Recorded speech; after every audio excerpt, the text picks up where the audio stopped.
शांत प्रदेश उत्तराखंड बांग्लादेशियों के लिए सेफ प्लेस बन गया है। जी हां, प्रदेश का हाल तो ये हो गया है कि अवैध तरीके से आया बांग्लादेशी नागरिक मात्र 2,500 रुपए खर्च कर भारतीय बन जाता है।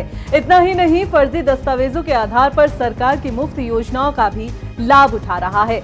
और इसका खुलासा किसी और ने नहीं बल्कि ऑपरेशन कालनेमी के तहत पकड़े जा रहे घुसपैठियों ने किया है। नमस्कार, आप देख रहे हैं खबर उत्तराखंड और मैं हूं आपके साथ रक्षंदा खान। ऑपरेशन कालनेमी के तहत धामी सरकार प्रदेश में घुसपैठियों का उपचार कर रही है।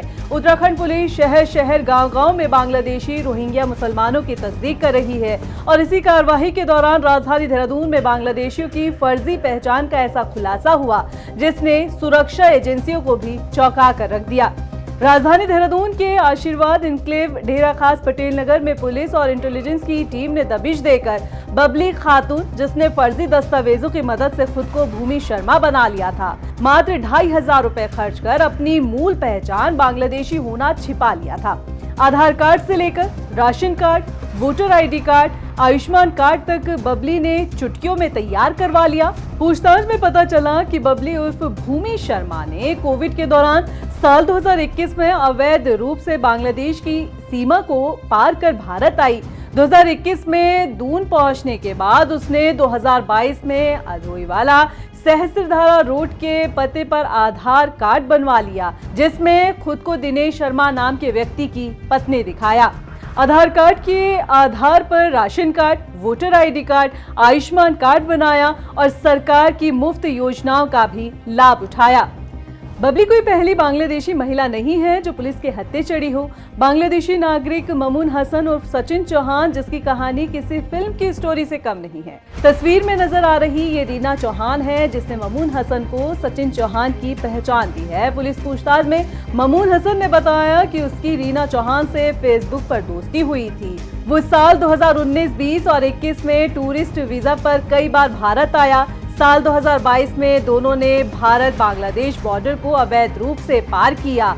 दोनों बांग्लादेश पहुंचे और वहां पर निकाह किया। निकाह के बाद दोनों गैर कानूनी तरीके से वापस भारत लौट आए और देहरादून में रहने लगे। भारत लौटने के बाद रीना चौहान ने अपने बांग्लादेशी आशिक को अपने पहले पति की आइडेंटिटी दे दी और इतना ही नहीं, उसने नकली दस्तावेजों के आधार पर ममून हसन को सालों से देहरादून के एक क्लब में बाउंसर के रूप में काम भी दिलवा दिया। पुलिस के शिकंजे में साल 2023 में अवैध रूप से बॉर्डर क्रॉस कर आई एक बांग्लादेशी महिला भी चढ़ी है, जिसे भारत सरकार के निर्देशों के अनुसार जल्द ही डिपोर्ट किया जाएगा। ऑपरेशन कालनेमी के तहत पुलिस राजधानी देहरादून में अब तक करीब 17 बांग्लादेशी नागरिकों के खिलाफ कार्रवाई कर चुकी है। 8 जेल जा चुके हैं और 9 को डिपोर्ट किया जा चुका है। ये आंकड़ा और भी बढ़ सकता है। पुलिस की रडार पर अब फर्जी दस्तावेज बनाने वाले भी कई लोग हैं। मुख्यमंत्री पुष्कर सिंह धामी 10 सालों में तैयार किए गए रिकॉर्ड की छानबीन करवाने के निर्देश भी दे चुके हैं। हमने कहा है कि पिछले सालों में जो भी डेमोग्राफी में चेंज हुआ है, पिछले 10 सालों का पूरा रिकॉर्ड, पूरी जो प्रमाण पत्र इत्यादि बनाए गए हैं, उस पर सघन जांच प्रारंभ हो गई है।